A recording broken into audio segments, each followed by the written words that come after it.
should wait until the end, and then you can take an informed decision. So anyway, I sort of like this background because it somehow summarizes the quest that we're all on. And of course, as you know, significant progress has been made in the last couple of years in particle physics.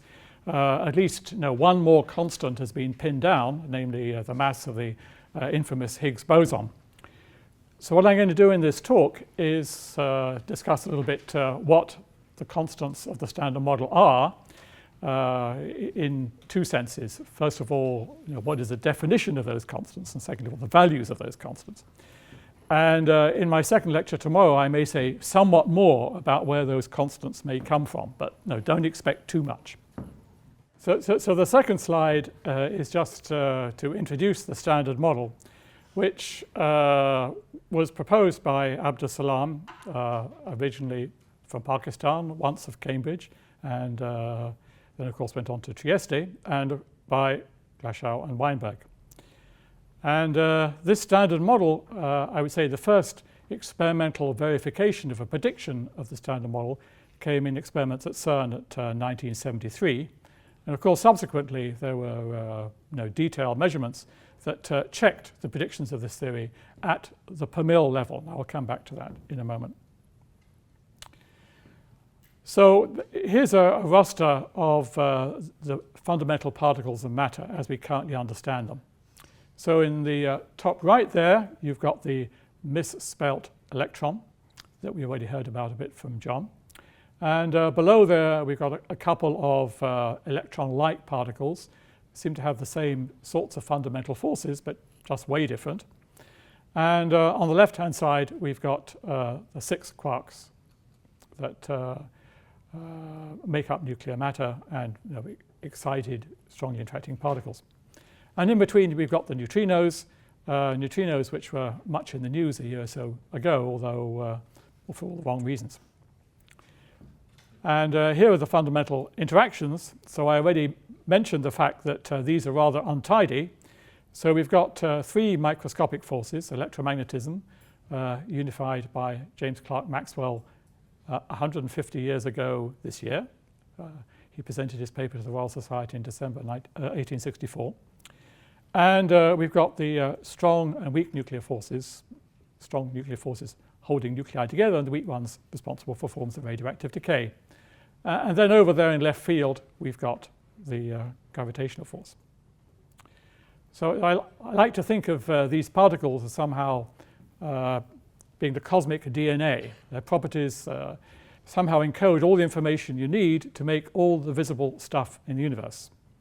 Note the weasel word visible, except for, of course, for one thing. And the one thing which is missing on this slide is where particle masses come from. And that, of course, is where we think we've made a lot of, I think we for sure have made a lot of progress in the last couple of years. So this is another graphic showing the particles of the Standard Model. And I'm just going to introduce some of the constants that we particle physicists have to worry about. The electron mass, the up and down mass, the strange mass, the muon mass, discovered at about the same time, the charm mass, measured somewhat later, the tau lepton, also a bit later, the bottom quark, the top quark, the W, and the Z. These really do look like a bunch of random numbers. Personally, I can't quite believe that they're really random, but anyway, this is the puzzle that we have to sort out. And finally, the Higgs.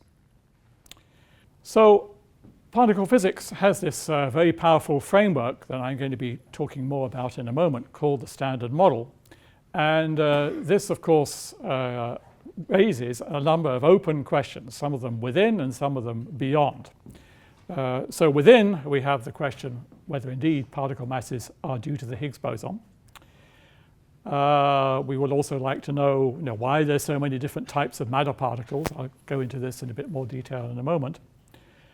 Beyond the Standard Model, well, we know that the Standard Model can't explain the dark matter in the universe, but maybe it's made of particles, so maybe it's part of our job to explain where that comes from. The the structure of the fundamental interactions at the moment looks very untidy, and John in his introduction has already alluded to the desirability of unification of the fundamental forces. So I'll say a little bit about where we are with that enterprise. And of course, eventually we would like to have a quantum theory of gravity, about which I will say very little. As I already mentioned, in the last couple of years, a particle has been discovered which I think has made Peter Higgs very happy. At least he got an invitation to Stockholm out of it. And the existence of this particle may unlock some of the other mysteries that are on this slide. This new particle that was discovered in 2012 has now been ratified by the Swedish Academy as beyond any reasonable doubt the Higgs boson. So Peter Higgs has every right to be happy. But it's worth remembering that a couple of years ago, you could have got a fight amongst theoretical physicists as to whether to Higgs or not to Higgs. I mean, this was not a done deal, discovering this particle. There were other ideas around about how you might give masses to the elementary particles. You have to break a symmetry. Question is, do you break a symmetry in the fundamental equations, or do you break it in the solution to symmetric equations? And Peter Higgs and François Englert, of course, proposed that you look for asymmetric solutions of symmetric equations. And the way that they did this was by postulating a field whose value broke the symmetry. An alternative way would have been to break the symmetry at the boundary of space. And, well, of course, you can't do that in three-dimensional space because, at least as far as we can tell, it's infinite. And if it is finite, then the boundaries are so far away as to become irrelevant. And this was what led people to postulate extra dimensions of space. In fact, some of those people went so far as to say that there wouldn't be anything remotely resembling a Higgs boson at all. So I think you can say that we did make progress in something over the last couple of years, although I'm happy to debate this with any philosopher who wishes to fight about it. Anyway, this is apparently the solution that nature has chosen. So I would like to recall to you that this is in line with a historical precedent. Theorists have always tended to postulate new particles in order to get themselves out of a fix. And here I've just got a few of them. Probably I missed out some. Your favorite may not be here. Please tell me. The Higgs boson was postulated basically in order to get a calculable, i.e. renormalizable theory. One could debate about the philosophy of that. I suspect it's not the end of the road. And for example, I alluded earlier to the problem of dark matter. Many people postulate that dark matter is explained by some sort of particle. Maybe it's a weakly interacting massive particle. Maybe it's a very light axion particle. But there may be another particle out there waiting to be confirmed. So this is an interesting graphic that I obtained from The Economist. So you would not think that the magazine of high capitalism would pay very much attention to fundamental physics, but actually it does. And so here you've got the time lag between the postulation of a new particle and its discovery. And I'm somewhat relieved that it's actually got the right dates for the electron. I was concerned after John's talk that he got it wrong, but I think those are indeed 1881 and 1897. Anyway, so some particles, of course, were discovered by the experimentalists before theorists had a chance to think of them, the muon, for example, but in general, theorists were somewhat ahead.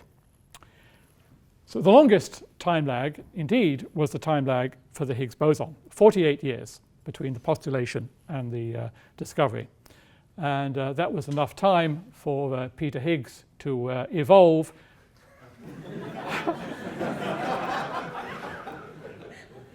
Actually, I cheat a little bit. This is not actually what he looked like when he wrote down the theory. This was, I believe, a passport photograph taken when he was a student a few years previously. But OK. It always helps if you're trying to make a point to exaggerate a bit. This slide, gives you my total of 19 parameters in the standard model, including the 2 parameters of the Higgs sector that have now been measured with some accuracy. And I've already mentioned to you that with unification we may hope to tidy up to some extent the top sector of the theory. The middle bit to do with Yukawa interactions, the numbers of types of elementary particles and how they mix, this is a puzzle. And mass, well, we've got some ideas about what to do with that, although whether it actually simplifies things or not is a different story. And a little bit more detail on the properties of particles and how they fit within the standard model. Here on the top row we've got the leptons, so the non-strongly interacting particles. The left and right-handed spinning particles behave differently. That's the root of the violation of parity and charge conjugation, which was discovered many, many years ago. Then we've got the quarks, a somewhat similar structure, and over on the right-hand side we've got a bunch of apparently random numbers, which are the quantum numbers under the SU3 cross SU2 cross U1 group. When one talks of constants, one often thinks in terms of things like masses or coupling strengths. But no, those numbers are also somewhat random-looking numbers, right? Who on earth told the right-handed up quark to have a hypercharge of 4/3? So this is the Lagrangian that describes all this. It's often said that it's so simple you can write it on a T-shirt, but thanks to a generous Norwegian high school teacher, I actually have it written on my jumper. Okay, so the top line is Maxwell et al., how you describe the fundamental gauge interactions. The second line, how those interactions act on the matter particles. The third line, how we believe the Higgs boson gives masses to the fundamental fermions. And the bottom line is what you might describe as the engine room of the Englert-Brout Higgs mechanism, how you actually generate this asymmetric vacuum. And it's worth commenting that until the last couple of years, there was absolutely no direct evidence for the 2 bottom lines whatsoever, whereas the 2 top lines have been verified at the per mil level. I've already mentioned the fact that because you've got 3 gauge interactions, you've got 3 different gauge coupling strengths, called here G3, G2, and G prime. So what do we know about those constants? Well, the answer to that goes via the mixing between the SU2 and U1 factors in the standard model.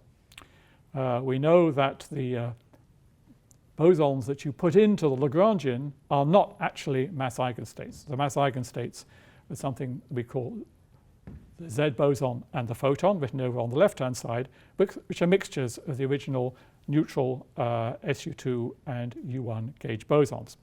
And that mixing is given by an angle called theta. Well, there's a discussion about what the W stands for, whether that W stands for Weinberg. Actually, I think it should stand for the last letter of Glashow, since he was the first person to introduce this angle. Anyway, this is related to a ratio of coupling strengths, and it is measured extremely accurately, and I'll discuss the accuracy of those measurements a little bit later on. And in my next lecture, I will discuss the fact that this particular constant is actually a clue for grand unification and supersymmetry, something that was mentioned briefly by John in his introduction.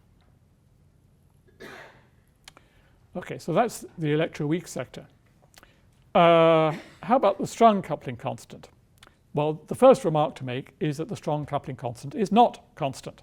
And this, of course, is due to quantum effects. This is something which is calculable accurately enough within perturbation theory.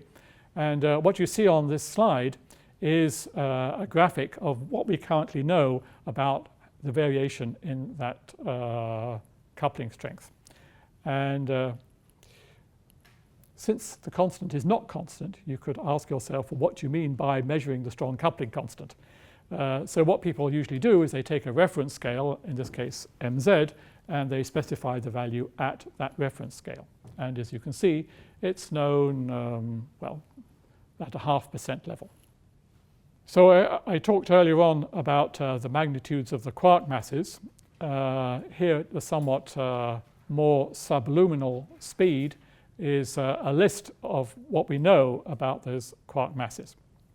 It's worth recalling a little bit that the masses of the light quarks, so the up and down and strange quark that make up most of nuclear matter, are actually quite difficult to measure. You certainly can't measure them directly. Instead, you measure them indirectly or implicitly by measuring the masses of strongly interacting particles that contain them and then applying a little bit of theory. And as a result of this, they're not tremendously well known. I mean, these constants are known at the level of maybe 10% or so. When you come to heavier quarks, things are a little bit easier, because then there's a closer relationship between the mass of a quark and the mass of some strongly interacting particle containing it. And here you can see that the uncertainties get down to the percent level. The top quark, that actually is a different challenge, because it is an unstable particle that decays so quickly that it doesn't actually form any strongly interacting particles. You can measure its mass, again, indirectly by measuring the energies of jets of particles that it decays into. This is now known with an accuracy which is below 1%, and I expect that to go down further in the coming years at the LHC. I'd just like to emphasize that percentage-wise, the heavier quark masses are known best. However, we would like to do better than this, because as we'll see later on, the mass of the top quark is absolutely crucial for understanding the future of the universe. So that was a sort of rapid overview of the constants of the Standard Model. Let me now just sort of burrow down a little bit into the weak interactions, because there's a whole shitload more parameters that I would like to discuss. If we're talking about leptons, and if we forget about neutrino masses for the moment, things are pretty simple. They've got charged current weak interactions, they've got neutral current weak interactions. We measure those pretty accurately. The quarks, however, are more complicated, and that is because the quarks mix with each other under the weak interactions. So the mass eigenstates are not the same as the interaction eigenstates. And in general, one has to describe this mixing by a 3x3 complex matrix. You can reduce the number of parameters by making various different phase transformations on the quark fields, but you're still left with 3 real mixing angles, think of them as Euler angles, and 1 CP violating phase. And those 4 parameters I would regard as equally important fundamental constants of nature as the masses of the particles. Here is the, shall we say, sweatshirt version of the Standard Model Lagrangian. This is the bit that has been checked with an experimental precision better than 1%. And this is the bit associated with the Higgs boson, which there was no direct evidence until July the 4th, 2012. Over the last 20, 30 years, there's been a very large program of measuring the properties of the electroweak interactions. And this is focused, not exclusively, but from your point of view, it's focused on the determination of the electroweak constants. When we're describing high energy experiments, they're usually parameterized in terms of 3 constants. There's the fine structure constant, there's the Fermi constant, and there's the mass of the Z boson. And I now want to discuss these a little bit and perhaps justify why we use this particular choices. The fly in this particular ointment, you can think, is the presence of quantum loop corrections. When you actually make a physical measurement, it is related to these fundamental constants through well, the way we calculate that connection is in perturbation theory. We could discuss offline whether this is the best or the only way to do it, but we do it using perturbation theory. And what we know is that those introduce corrections to the classical level formulae For example, they tell us that alpha electromagnetic at low energy is not the same as alpha electromagnetic that you measure at the Z mass. You've already seen that the strong coupling at low energies is not the same as the strong coupling at the Z mass. And the masses of heavy particles, the top quark, the Higgs boson, affect electroweak observables. And if you measure those with high precision, you could hope to predict the mass of the top quark and the Higgs boson. So there's a little bit of discussion at the end of the previous lecture about predicting the values of fundamental constants. So you can say, well, the top mass, the Higgs mass, those are fundamental constants. In fact, it was possible to predict them, but I wouldn't say from a fundamental theory, but more from detailed measurements within the standard model. So let's talk a little bit about the fine structure constant. This is the CODATA recommended value.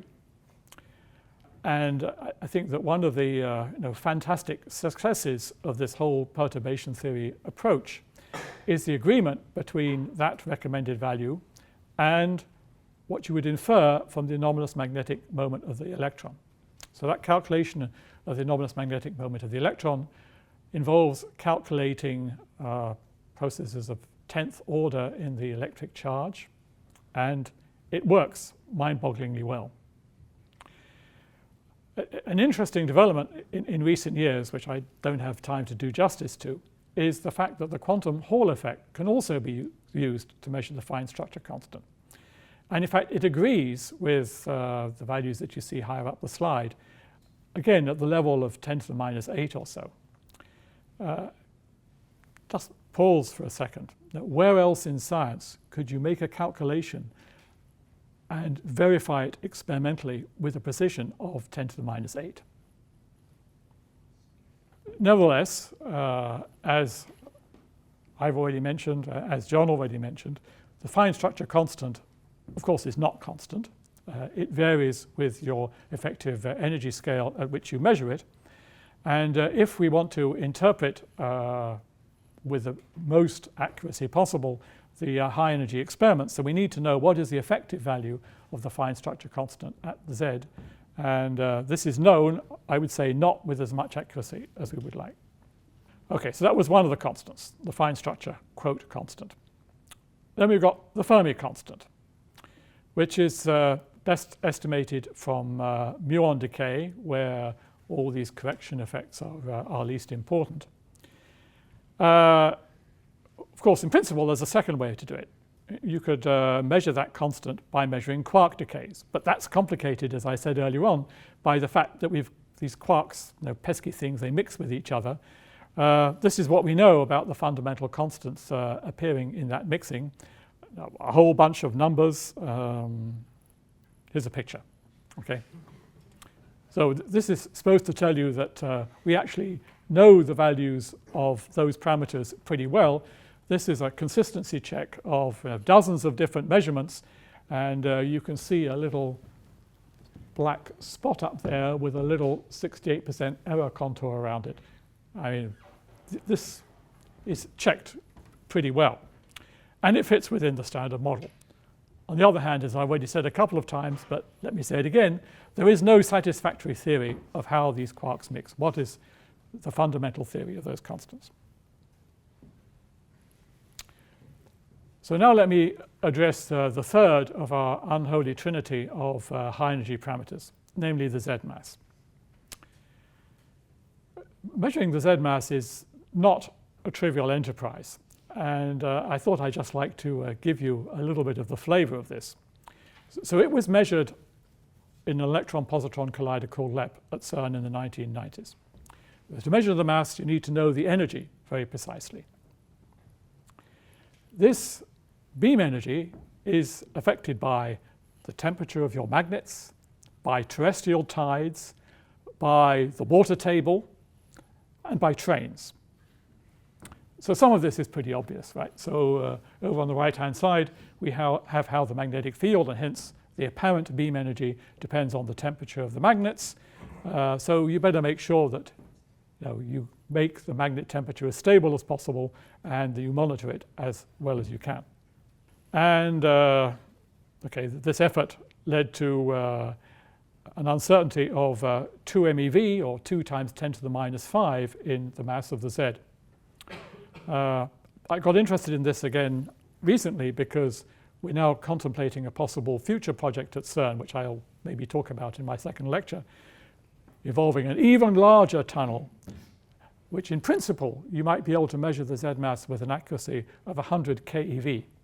So all this work that was done in the 1990s is going to have to be redone, but more than an order of magnitude better.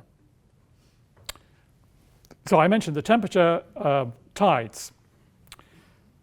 So the point, of course, here is that the Earth sort of breathes, and that breathing changes the circumference of your accelerator, and that changes the effective energy of the accelerator. And there was an experiment, a few experiments done over 24-hour periods, and you can see that the beam energy does track very well the prediction of the tidal model. Well, pretty well, not exactly, and you can see some deviations there, and those deviations are ascribed to other effects, such as, for example, the level of the water table. The trains, this is my favorite. So after accounting for all those effects, it was found that there was still some fluctuation in the apparent energy of LEP. And people were very puzzled. This is something that switched off between about midnight and 5 o'clock in the morning. And I remember an email going around to everybody at CERN, is there some piece of electrical equipment which you switch off at night? Finally, the answer came when one of our physicists was, he was a sailor, and he was waiting for some wind to come up on Lake Geneva, and he was talking to one of the other sailors who happened to work for an electrical engineering company, who said, well, why don't you think about the trains? So that's what it is. When a train goes along the line at the bottom there, an electric current goes around the ring to the other train line that you see on the right-hand side. And there you see the train going past, and you see the effect on the beam energy. So the guys who are going to do an experiment in a 100-kilometer ring are going to have real fun. Okay, so we've got our constants. We've got the fine structure constant, we've got the Fermi constant, we've got the mass of the Z. So now we go on and make some more precision measurements and see what else we can learn about the standard model. And well, on the left-hand side, you've got one typical measurement of the coupling of the Z boson to electrons, muons, and tau leptons. That's the black ellipse there. And that sail represents the uncertainty in the standard model prediction depending on the mass of the top quark and the mass of the Higgs boson, which, of course, when LEP started operation, those fundamental constants were unknown. But you can already see that this measurement is going to give you a hint. It's going to give you a hint, in particular, about the mass of the Higgs boson. Well, this is just one of many, many measurements. And over on the right-hand side, I've got a sort of graphic showing all the various different measurements and how they more or less agree within one standard deviation or so with the standard model prediction. We were interested in the 1990s in seeing whether we could say anything about the Higgs mechanism before actually discovering the Higgs boson. So let me quickly recall for you the Higgs mechanism. So bottom line of the t-shirt, you've got an effective potential which has an unstable origin. The field tries to find the minimum of the potential, which is somewhere around the outside. It chooses an arbitrary direction. That's the spontaneous breaking of symmetry. You've got a massless degree of freedom corresponding to moving around the bottom of the potential. That is the Goldstone boson that combines with a massless gauge boson to become a massive gauge boson. And you've got a radial degree of freedom, and since that corresponds to a direction where the potential varies, that corresponds to a massive particle. And this object couples to fermions and to gauge particles, couplings being, roughly speaking, proportional to their masses. So I've just got here 2 or 3 historical slides. So the first people to propose this idea were, of course, Englert and Brout, who were followed shortly afterwards by Peter Higgs. And then towards the end of 1964, there was another paper by Guralnik, Hagen and Kibble. I would also like to advertise a truly remarkable paper by Migdal and Polyakov, which was received by the journal in 1965, so the following year. They did the whole thing independently, including non-abelian gauge theory, partially broken, and they were students aged 19 or 20 at the time. So I don't know if there's anybody who is 19 or 20 here in the audience. If so, you still have a chance. Everybody else, forget it. And in fact, their publication was delayed because the big bosses of the Russian Soviet Academy of Sciences could not believe that 19 or 20-year-old students could have done something which was worthy of consideration. So with all these people involved, you might ask, well, why do we talk about the Higgs boson rather than the Englert, Brout, Higgs, Guralnik, Hagen, Kibble, and a few other people boson?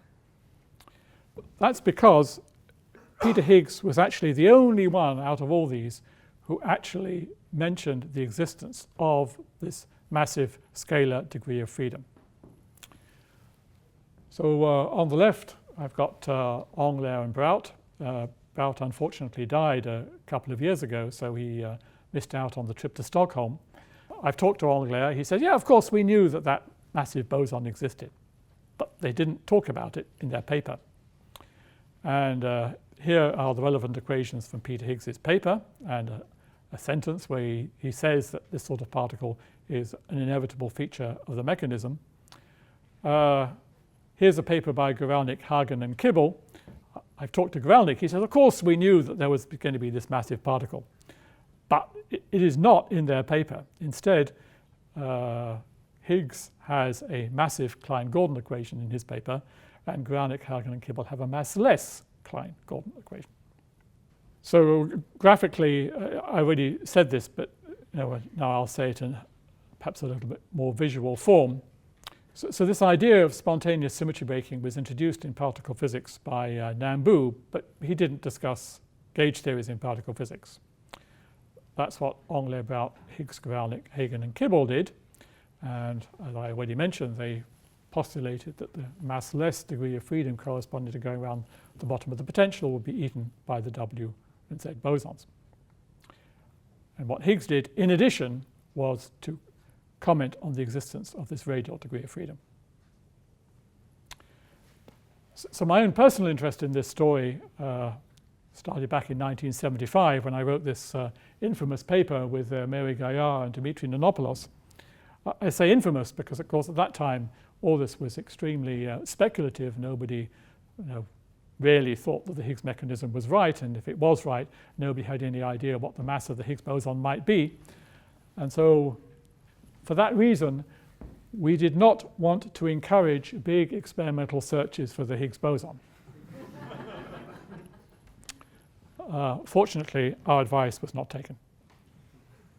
I think at the time we wrote our paper, the number of papers about the Higgs boson could be counted on the fingers of one hand.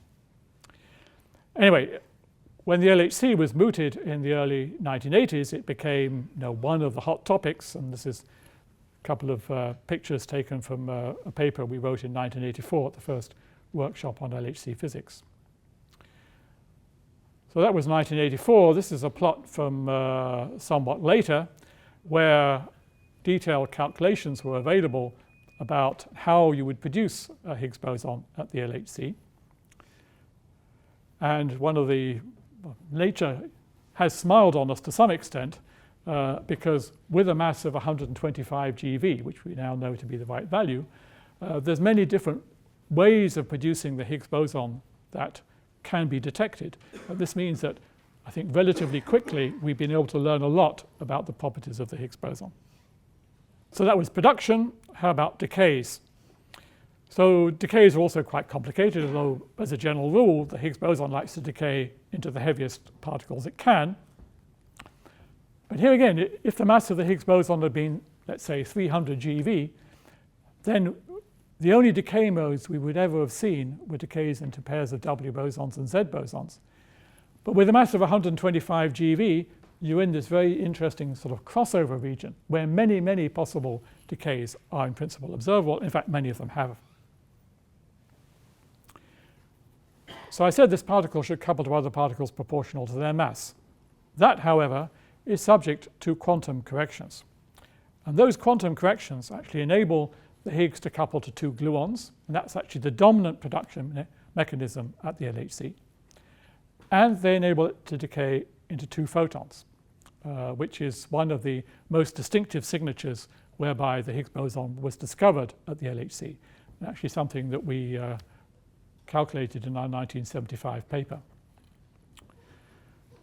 So again, as I commented, many different possible decay modes of the Higgs boson are accessible with a mass of 125 GeV. Okay, so what did we know about the possible mass of the Higgs boson before it was discovered? So as I've already advertised, you could learn something from the indirectly from precise measurements of high-energy electroweak processes. And this is through sensitivity to loop corrections. For example, this is a one-loop formula showing how the masses of the W and the Z are corrected through quantum effects. And those quantum effects are sensitive to the masses of unseen heavy particles, sensitive quadratically to the mass of the top quark, and they're sensitive logarithmically to the mass of the Higgs boson. And before the LHC got started, in fact, the preferred Higgs mass was around 100 GeV with some sort of uncertainty because it only appears logarithmically. It's difficult to pin down the argument of a logarithm. And of course, there were searches prior to the LHC, in particular at the Large Electron Positron Accelerator, which told us that its mass should be bigger than 114 GeV. So I just wanted to show a couple of historical slides. So I've been in the business of predicting particle masses. And together with Gianluigi Fogli in 1989, we made what I think is the first prediction for the top quark mass based on experimental data. As soon as the Z mass was measured, then you could put that into this quantum loop mechanism, and you could make a prediction for the top quark mass, which is almost right, off by about 1 sigma. And in fact, in that 1989 paper, combining the high energy data with the low energy data, we even pointed out that possibly the Higgs boson might be relatively small. Later on, more data became available, and as I showed you a few slides back, those data started providing some serious information about the mass of the Higgs boson. And so we made a number of efforts over the years which consistently indicated that the mass of the Higgs boson was probably, as I said, of the order of 100 GeV, and certainly, if you believed in the standard model, not very, very heavy.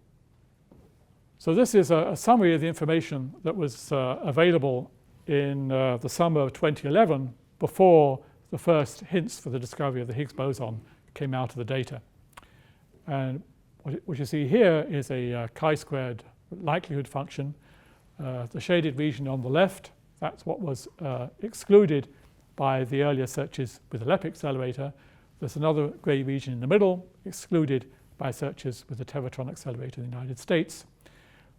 You combine those with the electroweak data, and you get this sort of olive band here, the olive representing the theoretical uncertainty, and you get a preferred value for the Higgs boson mass, which is down at the bottom there. And the prediction was that the Higgs boson should weigh 125 plus or minus 10 GeV.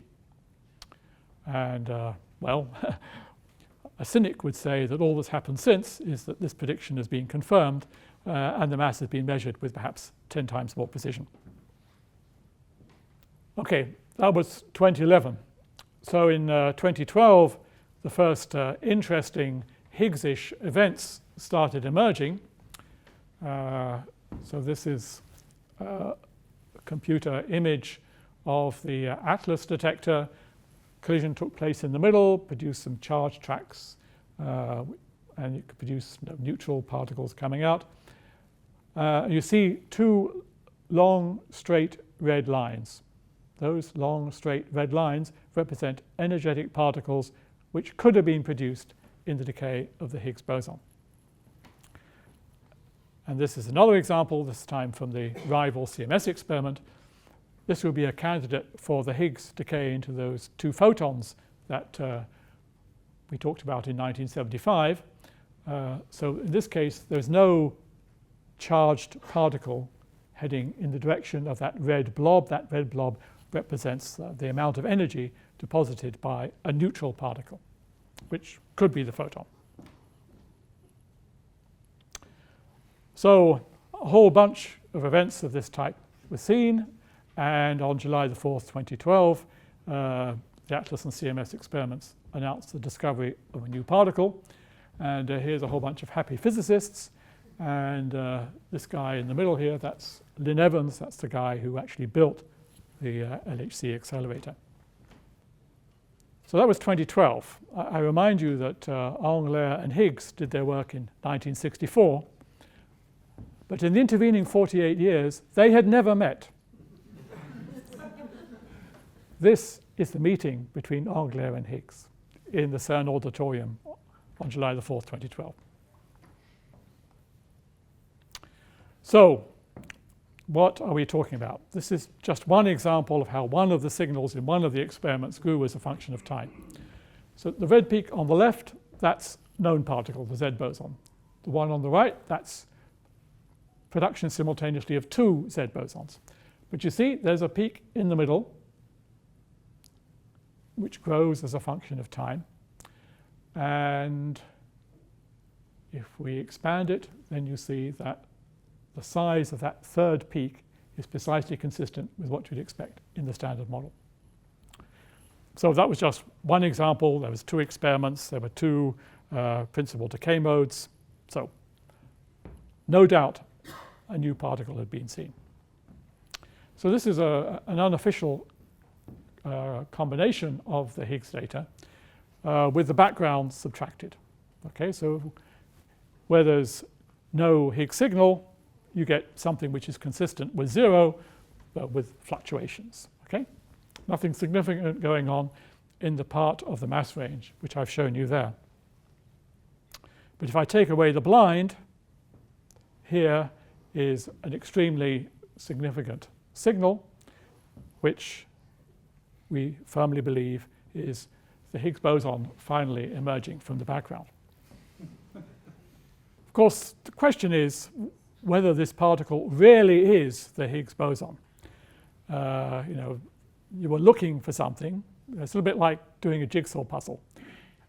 After 48 years, you find this crumpled piece of cardboard in the back of the sofa, and the picture's been rubbed off. Is this really the thing that you were looking for? Does it have the right size? Does it have the right shape? Does it have the right mass? Does it have the right spin? Does it have the right couplings? So these are the issues that have been studied over the last year or two by experimentalists and theorists.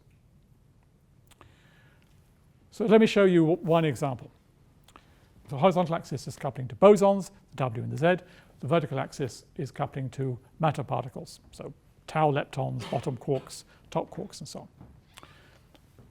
So now I'm going to show you a bunch of overlays, each one corresponding to one particular way in which the Higgs boson might couple.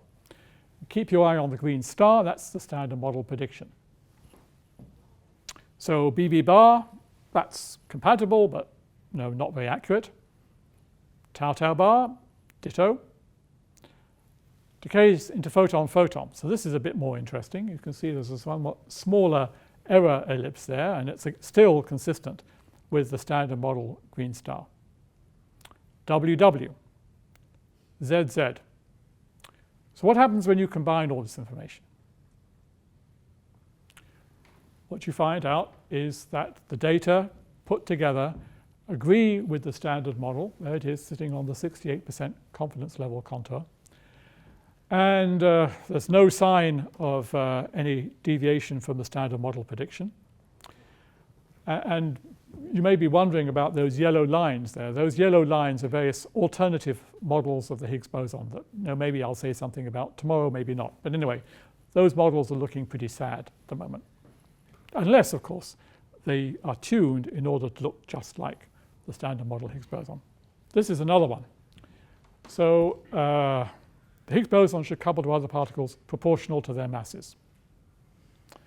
So what we did was with my PhD student Yvonne Yu, we did a two-parameter fit to all the available information where we said maybe this thing couples to particles proportional to their masses to the power 1 plus epsilon, and maybe the overall strength m is different from what it is in the standard model. Well, the standard model prediction is the red line, the best fit is the dashed line. They're obviously completely compatible, and that's why in our paper we wrote that it walks and quacks like a Higgs boson. Somewhat to our surprise, the journal actually accepted the phrase walks and quacks. Well, we didn't try to put in the cartoon. So, as you know, last year the Swedish Academy awarded the Nobel Prize to Englert and Higgs, who were the two surviving proponents, and there's absolutely no doubt in my mind that that was the right decision. These were the people who 48 years ago had, well, it's now 50, but anyway, then it was 48 years previously, had the cojones to write down such a speculative theory, which was confirmed so dramatically by this intensive experimental effort. Again, I would actually ask the question, where else in science could you do such a thing? You write down a little term in an equation, and 48 years later, there it is. Anyway, so the Swedish Academy wrote, "Today we believe that beyond any reasonable doubt it is a Higgs boson." So there's actually a little story behind that. That was actually a quotation from the paper that I wrote with my student. Interestingly, it does not appear in the published version of the paper because our referee said beyond any reasonable doubt is not a scientific judgment, take it out. So the archive version of our paper has that statement, and that was what was picked up by the Swedish Academy, but not the published version. Whenever I tell this story, I always look around the audience to see whether there's somebody whose face turns red.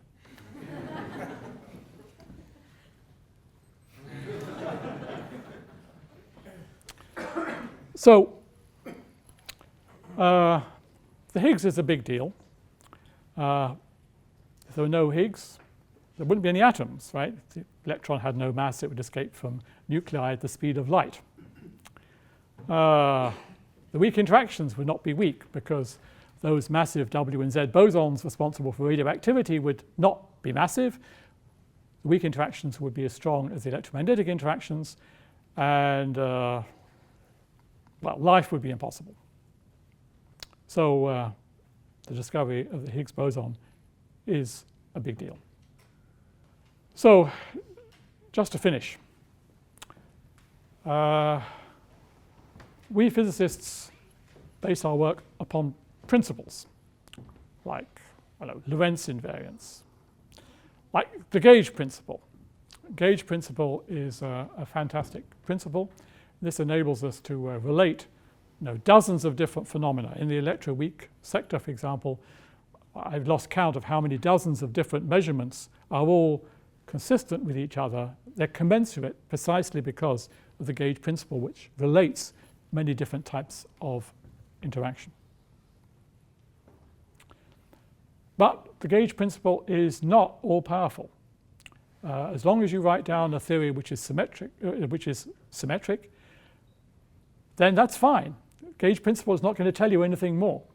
And there are all these other parameters in the theory, like the Yukawa couplings, like the Higgs potential, which are not constrained by the gauge principle. I might add, of course, that the magnitude of the gauge coupling strengths themselves is, of course, not predicted by the gauge principle. So we need more principles, but please not the A principle.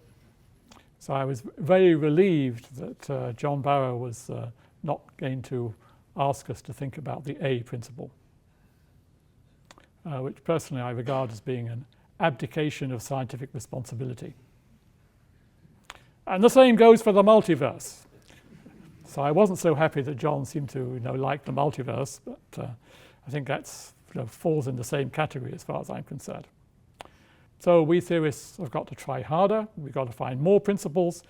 Experimentalists don't need our encouragement. They're going to go away and measure these things anyway. That's all I wanted to say.